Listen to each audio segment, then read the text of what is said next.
Obrigada, Sr. Presidente, Senhores Deputados. Hoje temos diversos projetos do PCP sobre o mercado de trabalho. Comecemos por apreciar os 4 projetos em discussão. O projeto que revoga o regime de caducidade de contratação coletiva. Sabemos que esta é uma velha aspiração do PCP, mas isto levaria a um retrocesso de 20 anos na contratação coletiva. O regime atual continua restritivo.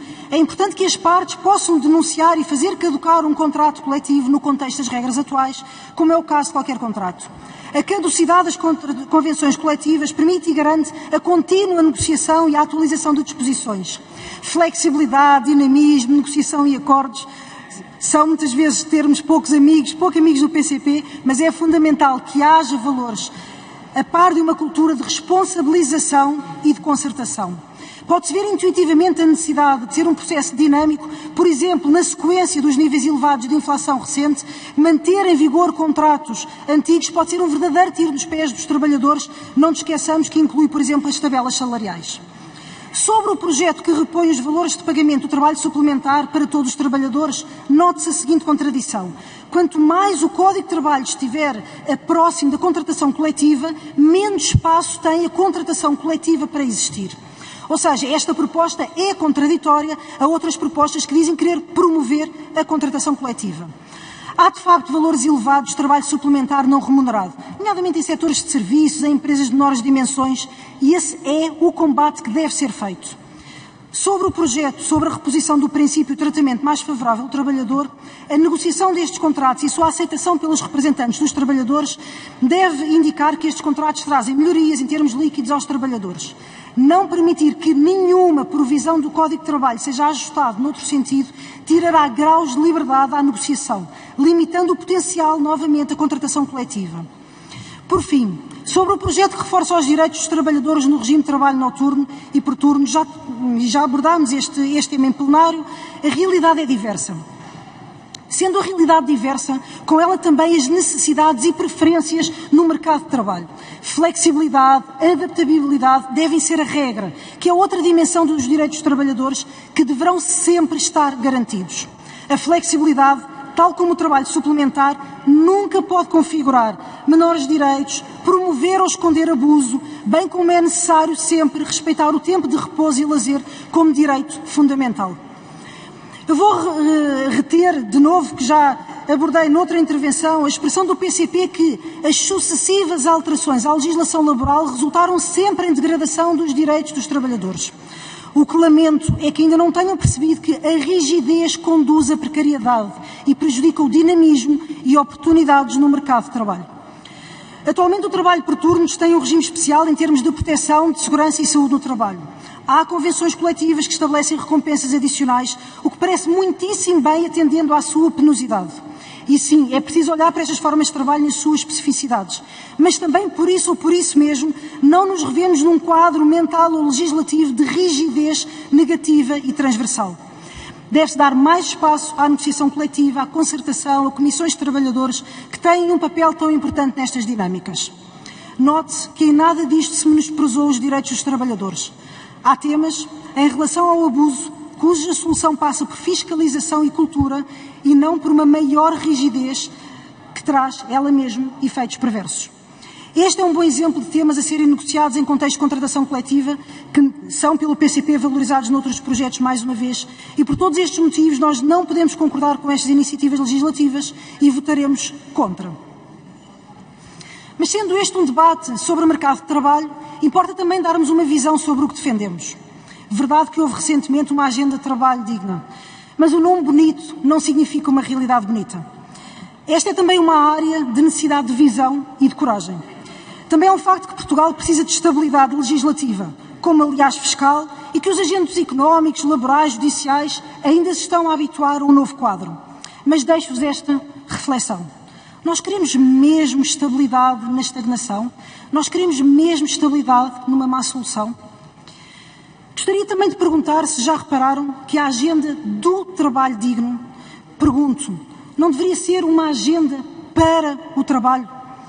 O trabalho não se torna mais digno ou menos digno por lei, por vontade ou por virtude. É quando existe, é quando há escolha, é quando garante os direitos, é quando é bem pago. Colocar assim o nome coloca de novo o tema na área do virtuosismo. Parece-me uma má forma de fazer política. Sinalização de virtude e prioridade a nomes ou soundbites em sobreposição ao conteúdo servem pouco. E este é mais um exemplo. O que temos, na verdade, no mercado laboral passa por emprego temporário e elevado, por um mercado dual, profundamente desigual, com especial dificuldade de entrada no mercado pelos jovens. Um desemprego de alta duração e que se relaciona com a questão de requalificação e aprendizagens. Um sistema de proteção ao emprego em vez de ser à pessoa. Portugal tem um mau nível de competitividade internacional no mercado de trabalho. Note-se alguns dados. No terceiro trimestre de 2023, tínhamos que 20% dos jovens ativos portugueses com menos de 25 anos estão desempregados. Uma análise mais detalhada do Observatório de Emprego Jovem para o IFP concluía que a percentagem de jovens desempregados pouco escolarizados é, cito, elevada. Quase 30% dos jovens tinha concluído, no máximo, o terceiro ciclo do ensino básico. Nós precisamos de aumentar a formação em contexto de trabalho, sobretudo para os jovens com menos escolaridade. E para os que concluem formações de nível superior com baixo nível de empregabilidade, o estudo recomenda o reskilling, reciclagem de competências, a desenvolver políticas ativas para estes jovens. Senhores deputados, sem escolaridade, sem foco no ensino, sem economia em crescimento, não há agenda, nem título que os valha. O desemprego de longa duração é também uma dura realidade em Portugal. O nosso país tem historicamente uma relação de sobreproteção de emprego para quem está empregado e um déficit de proteção para quem é jovem ou com distorções na proteção. De acordo com o famoso índice do IMD, que classifica 63 países a nível mundial, Portugal ocupava o lugar número 48 no que se refere à legislação laboral. Dinamismo significa que todos podem rodar por emprego e por desemprego, mas que há sim, de uma forma muito clara, uma proteção nos maus momentos. É importante que se possa bater com a porta, por exemplo, para fugir de situações abusivas e ter liberdade de escolha, para poder arriscar sem ter medo de poder reentrar no mercado de trabalho. Precariedade significa que do outro lado há uma sobreproteção ou que há os custos do virtuosismo. Outros países ajudam-nos a perceber que há melhores opções e que a proteção deve estar orientada à pessoa e não ao emprego. Uma sondagem sobre os jovens a residirem em Portugal revela que 54% admite viver fora do país. Qualquer estudo ou sondagem semelhante aponta para valores do mesmo nível. Não se trata do programa de Erasmus ou de outros, não se trata, obviamente, de ter uma experiência internacional, que é positivo. O que se passa é que os mais novos estão a votar com os pés. Achar que o problema é apenas um detalhe ou uma construção legislativa é não compreender o tecido empresarial e a economia portuguesa. Estamos num país sufocado em impostos, licenças, regulamentos, sem água para a agricultura, com problemas no alojamento local, no turismo, sem simplificação industrial, sem capacidade de ter uma visão de futuro. Acham, senhores deputados, que é uma agenda ou um conjunto de leis que vai fazer o mercado de trabalho funcionar em favor deles? Em conclusão, a verdadeira agenda digna do trabalho exige mais formação, mais flexibilidade na contratação e despedimento, políticas de produtividade e capacitação, e pôr, dito de uma forma simples, a economia a funcionar. Não quero terminar o debate e certamente a última intervenção neste tema na legislatura sem indicar uma visão, objetivos e a ambição clara que a própria legislatura traga a Portugal outro caminho no mercado de trabalho. De combate à segmentação no mercado de trabalho entre contratos a termo e contratos de prestação de serviços por um lado e contratos sem termo por outro. De prioridade à segurança do trabalhador em relação à segurança ao posto de trabalho, na linha dos princípios da flexi-segurança, que torna o subsídio de desemprego num mecanismo de apoio ao emprego e de modernização na economia, deixando de ser um incentivo indireto à perda de capital humano, que assegure que os jovens e todos os trabalhadores em transição no mercado de trabalho têm acesso a informação de qualidade sobre as melhores oportunidades disponíveis para a sua formação e novos empregos. Aumentar a equidade entre gerações, reduzindo o desemprego, a imigração dos jovens, bem como os entraves do acesso a muitas profissões. Ter uma política orientada à produtividade, baixos custos de contexto e amiga de geração de valor.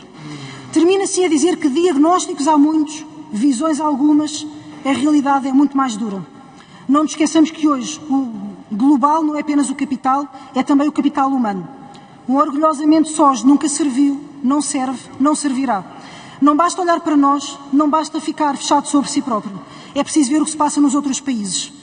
E se isso já deveria ser intuitivo, torna-se um murro no estômago, quando vemos que o estoque de pessoas emigradas compara com países em guerra.